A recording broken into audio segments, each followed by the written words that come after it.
Seja muito bem-vinda, seja muito bem-vindo.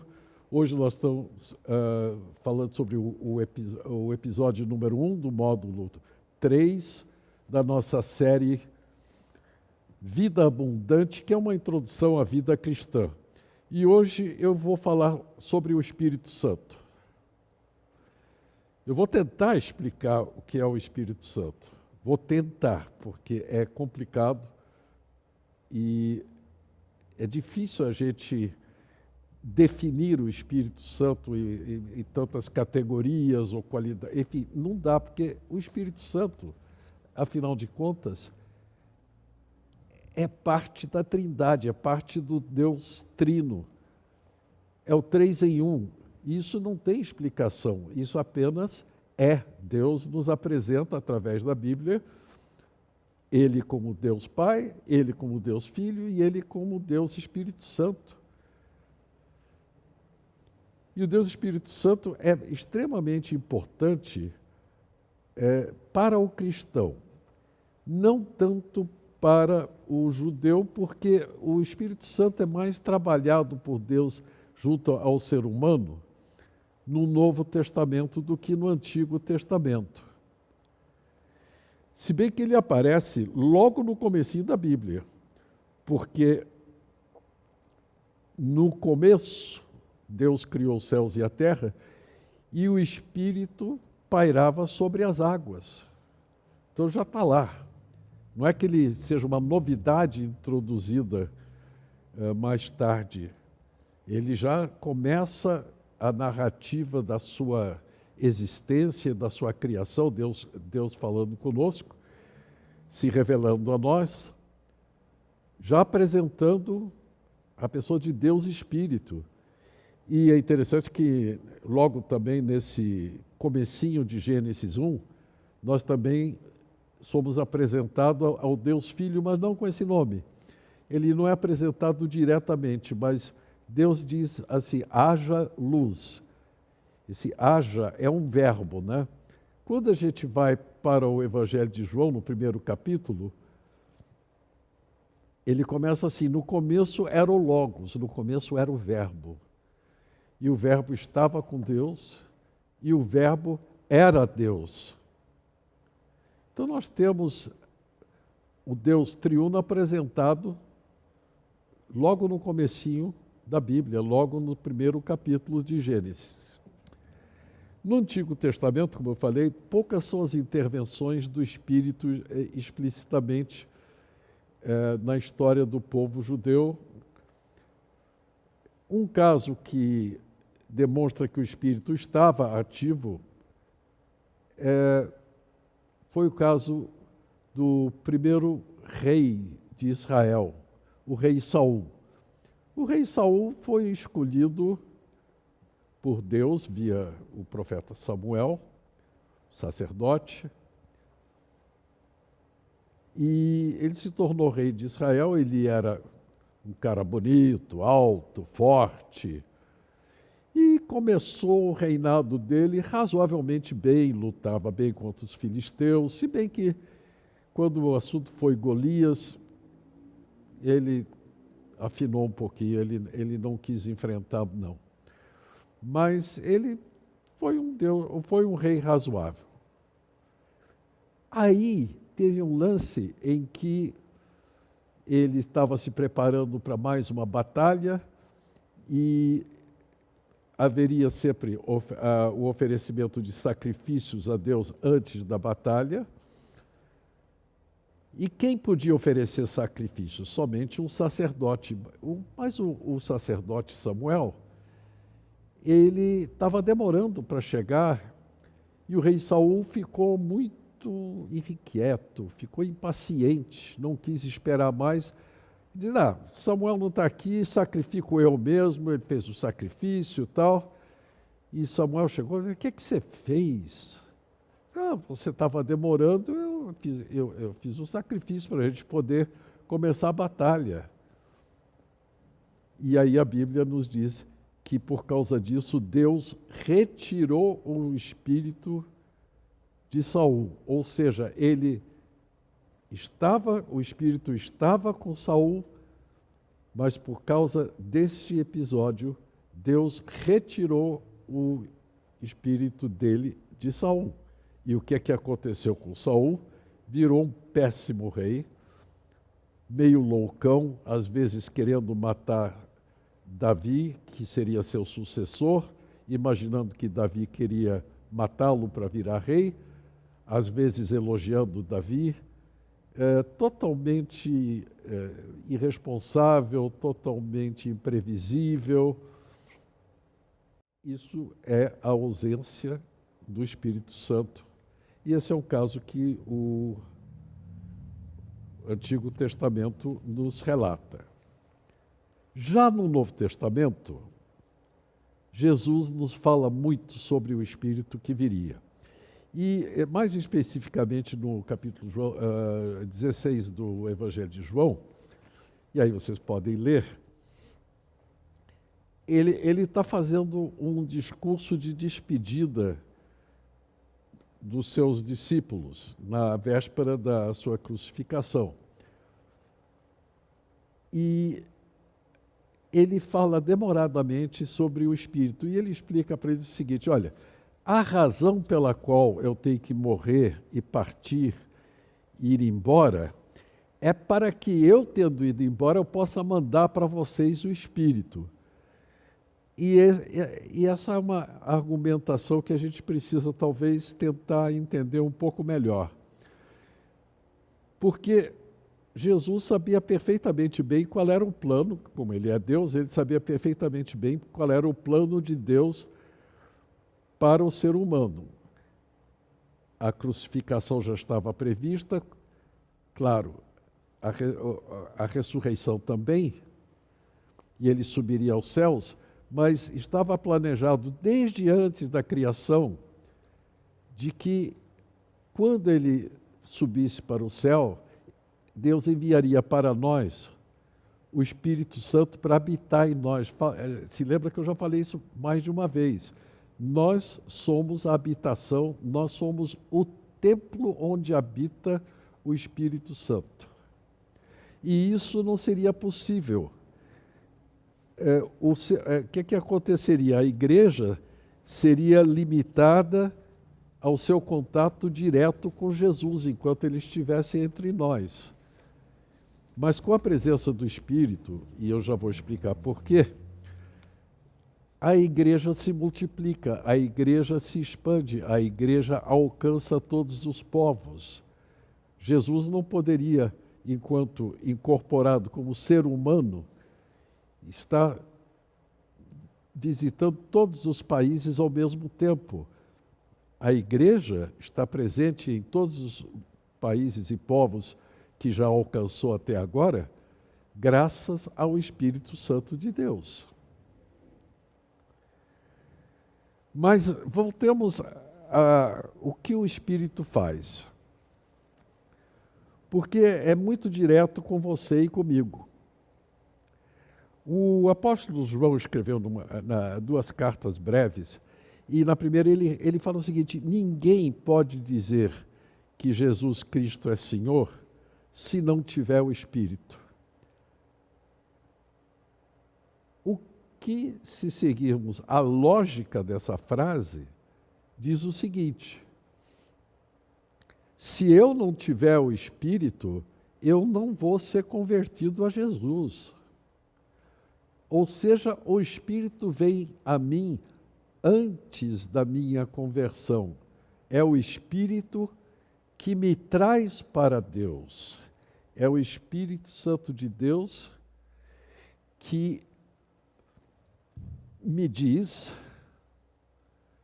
que eu preciso de salvação, que eu devo me arrepender dos meus pecados e que, finalmente, que Jesus é a minha salvação e é a minha única e suficiente salvação. Isso tudo é obra do Espírito Santo de Deus. A própria fé que eu deposito em Jesus é resultado de um dom que Deus nos dá, através do seu Espírito. Então, esse é o primeiro momento de atuação do Espírito Santo de Deus em nossas vidas. É Ele que opera a nossa aproximação e a nossa receptividade e a nossa, como é que eu vou chamar isso? A nossa rendição a Jesus. É Ele que opera, não é a nossa virtude própria, nem um tipo de disciplina espiritual próprio nosso. Nós não somos capazes de fazer isso. Mas mais adiante eu vou elaborar um pouco sobre isso. Então, esse é o primeiro movimento do Espírito Santo. Uma vez que nós somos convertidos a Jesus, nós somos convertidos para. Nós não somos convertidos, ponto. Nós somos convertidos para. Nós somos convertidos para crescermos em semelhança a Jesus. Nós somos convertidos para realizar boas obras que Deus já preparou para nós com antecedência. Isso vocês encontram na carta de Paulo aos Efésios, no capítulo 2. Nós somos convertidos para servirmos uns aos outros. Nós somos convertidos para amarmos ao próximo e amarmos a Deus. Nós somos convertidos para. Esse para implica um movimento de vida. Nós partimos de um momento em que não éramos nada, estávamos afastados de Deus, éramos apenas, como é que eu vou explicar? Que nem olhar para micróbios através de um microscópio, estão lá nadando assim desordenadamente, e você não vê nexo nem razão nos movimentos dele. Essa é a nossa realidade antes da nossa conversão. Dali para seguirmos adiante, nós somos conduzidos amorosamente por Deus através do seu Espírito que habita em nós. É através do Espírito de Deus, por exemplo, que nós conseguimos ler a Bíblia e começar a entendê-la. Porque eu vou dar eu vou fazer uma observação que pode parecer meio simplificada demais, mas toda vez que eu leio num jornal, eu sou daqueles da antiga, eu ainda recebo o jornal impresso. Então, toda vez que eu leio no jornal alguma observação sobre a influência cristã na sociedade e tal, quando se cita a Bíblia, quando se faz observações, se não é um escritor cristão, é uma penca de bobagens, que não faz o menor sentido, porque não tem a visão de um cristão, não tem a cosmovisão que nós temos após a nossa conversão a Jesus. Então, esta é a realidade. Nós, tanto na nossa conversão como na nossa vida cristã, nós somos levados pela mão e ajudados pelo Espírito Santo. Muito mais do que por disciplinas que nascem do nosso desejo de mostrar para Deus que sim, o Senhor me deu a conversão, muito obrigado, agora eu vou mostrar para o Senhor que eu merecia essa conversão. Vamos dar com os burros na água. Nós nunca merecemos a conversão. Ela é um dom gratuito de Deus para nós, imerecido. Então, nós não podemos começar nenhum argumento com Deus dizendo que agora eu vou fazer por merecer. Não. Eu vou continuar dependente de Deus a minha vida inteira e essa dependência será suprida através do Espírito Santo de Deus que habita em mim e habita em você, se você é cristão, que está me ouvindo. E não é fácil, porque a vida que nós devemos levar depois da nossa conversão é uma vida que se ajusta à visão de Deus para a nossa vida. E eu não consigo pensar em muitas ou talvez pouquíssima, talvez eu não consiga pensar em nenhuma maneira que a visão de Deus para a nossa vida é a visão da sociedade para a nossa vida. Talvez possamos dizer que quando nós praticamos justiça social, através das nossas leis, através do nosso atendimento aos mais pobres, aos mais desfavorecidos, quando nós mostramos misericórdia uns para os outros, eu não estou falando agora de nós cristãos, eu estou falando, por exemplo, de nós brasileiros, nação brasileira, governo brasileiro, Estado brasileiro. Quando nós fazemos isso, nós estamos agindo de conformidade com a vontade de Deus, que não é necessariamente a vontade política. Eu não sei como ela ocorre, porque a vontade política, de um modo geral, é voltada para o poder. Eu não estou falando desse partido ou daquele partido, eu apenas estou falando historicamente.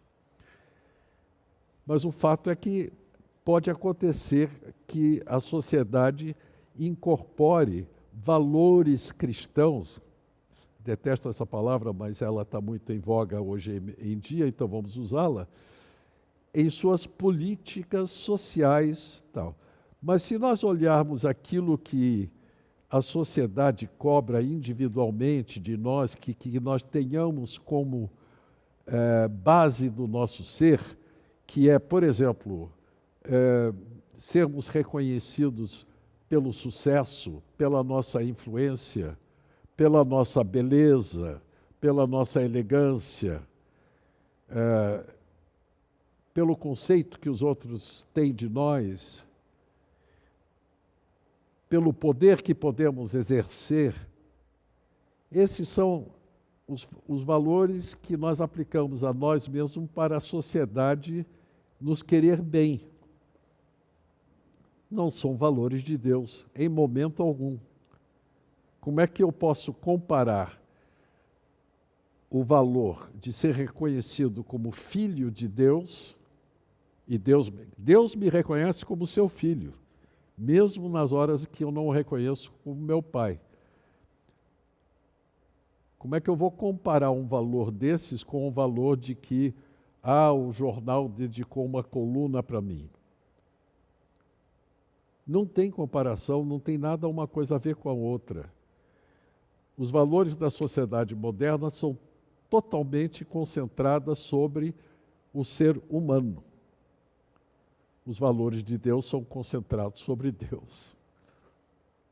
E são os valores que Ele deseja para nós para sermos felizes, para sermos íntegros, para estarmos de bem com Ele e, portanto, de bem conosco mesmo. Para isso, nós contamos com a ajuda do Espírito Santo. Eu gostaria de abordar muito rapidamente um assunto que talvez vocês queiram me perguntar, eu não gosto de falar muito sobre ele, mas é preciso que se fale. A presença do Espírito Santo em nós é reconhecido por algumas vertentes do pensamento cristão,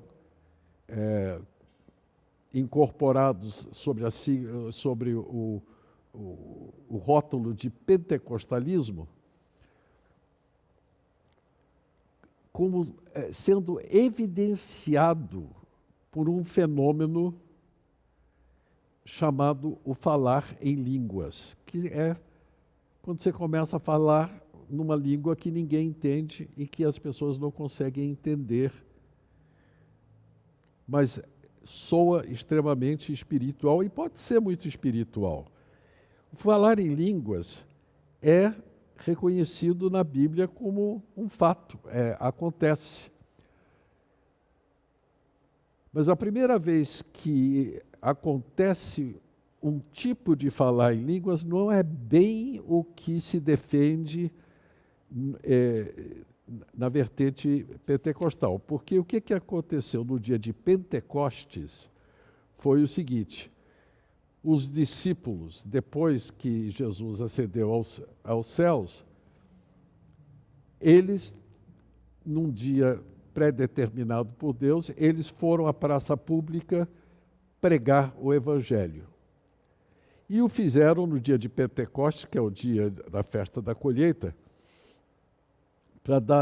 simbolizou realmente o início da vida da igreja entre nós. A sucessora da presença de Cristo entre nós é a igreja tendo como sentido o coletivo de todos os cristãos, tendo por Jesus o cabeça da igreja, nenhum outro. E nesse dia, o dia de Pentecostes, havia muitos estrangeiros em Jerusalém. E os discípulos de Jesus pregaram o Evangelho e cada um entendeu na sua língua, não teve dificuldade em acompanhar. Quer dizer, não era uma língua estranha que eles estavam ouvindo. Para quem não entendia aquela língua, talvez seria, mas cada um entendeu na sua língua.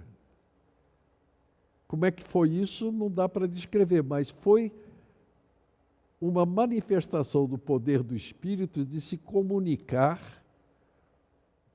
Era um sinal de que o mundo inteiro seria objeto da comunicação do Evangelho, das boas novas da salvação que havia em Jesus Cristo.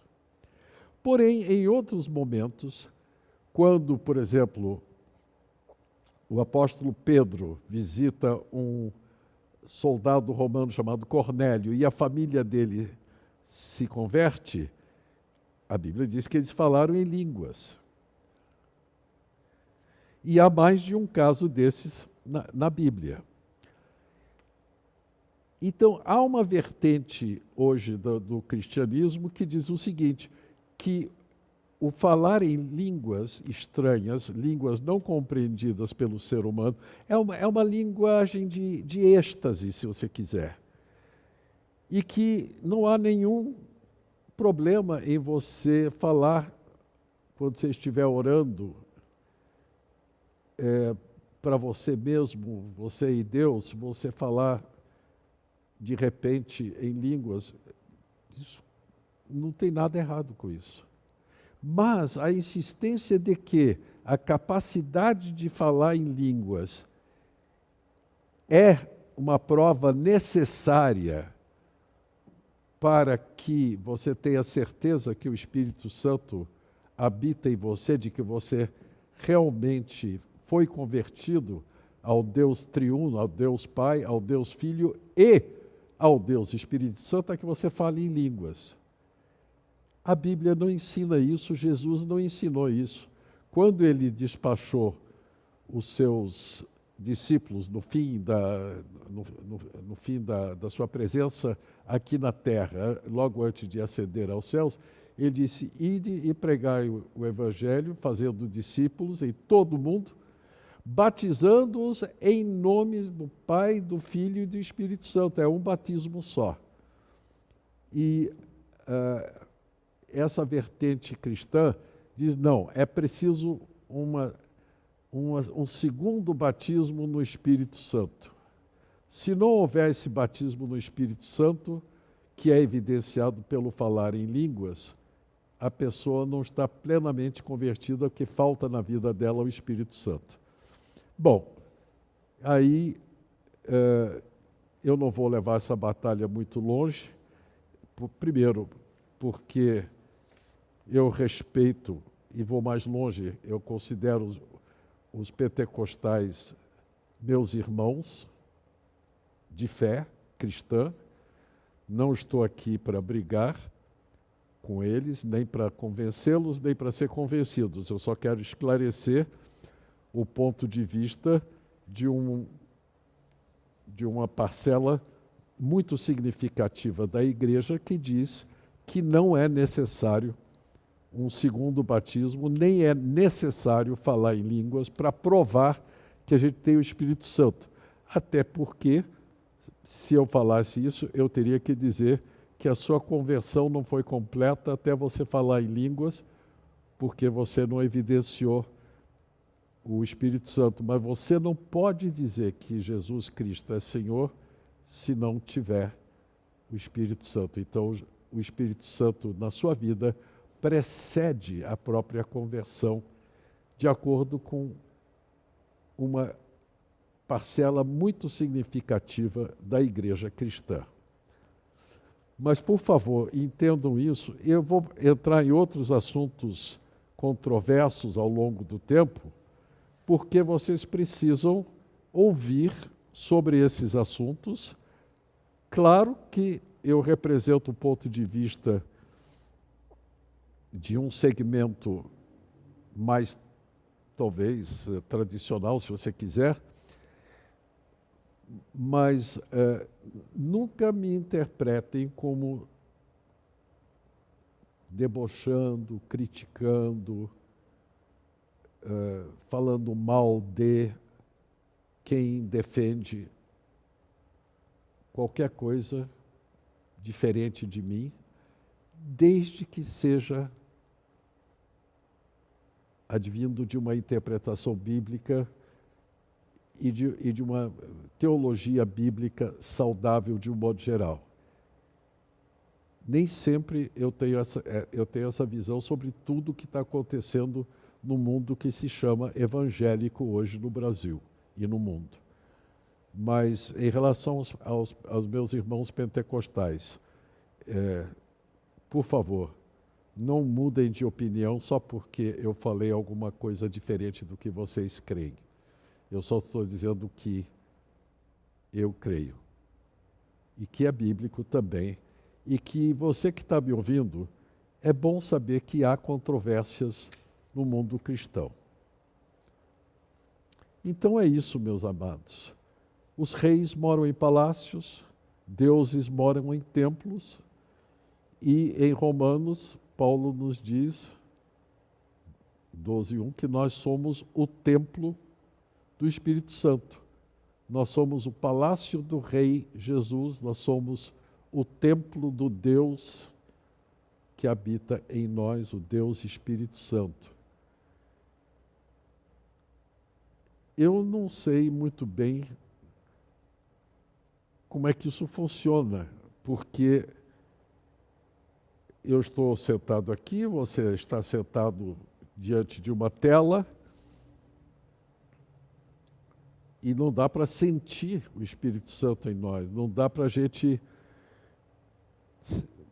chegar a uma conclusão por algum dos nossos sentidos de que o Espírito Santo habita em nós.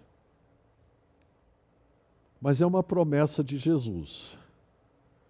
E como promessa de Jesus, se nós somos seus seguidores, nós temos fé não só no que ele já fez, que para isso não precisa ter fé, mas nós temos fé na promessa dele, mesmo que a gente não veja, que seja invisível, que seja uma coisa que nós não podemos comprovar com os nossos 5 sentidos.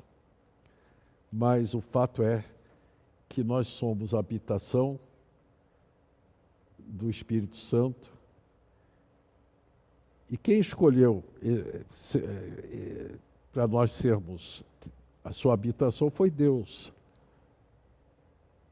Daí porque não faz sentido chamar um prédio, por mais lindo que seja, de templo.